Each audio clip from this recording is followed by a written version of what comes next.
So you've decided you want to work on your swing to improve your golf. Now there are 3 basic fundamental tasks that your swing isn't going to enable you to pass.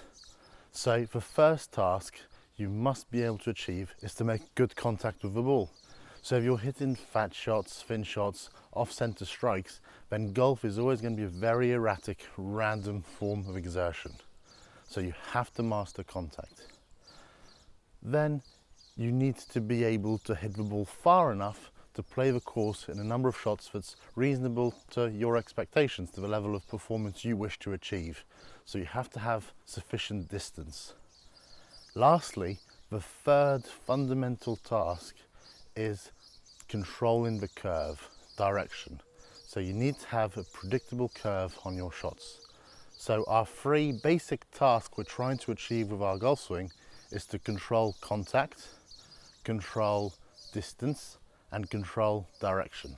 Those 3 things.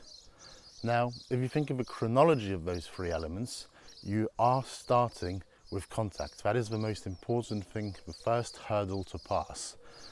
And if you think of good players in a golf club, they undoubtedly don't have difficulties with making good strikes. But for beginner player entering the game, it is one of the toughest things there is. And I think it's what sends people away from the game when they give it a brief try. So you need to know the pieces that relate to how you're going to strike the ball cleanly. So ball first, then the ground. So once you've mastered these contact elements, obviously it could be that you've learned to do them with just a very simple 2 feet back, 2 feet free motion, chipping type of motion. And that's not going to enable you to hit the ball far enough. So you need to learn to make a full backswing, through swing. You need to learn the pieces that are going to enable you to create more speed, or certainly more potential speed. And lastly, we have the curve on the ball, and that's where you think of the elite players.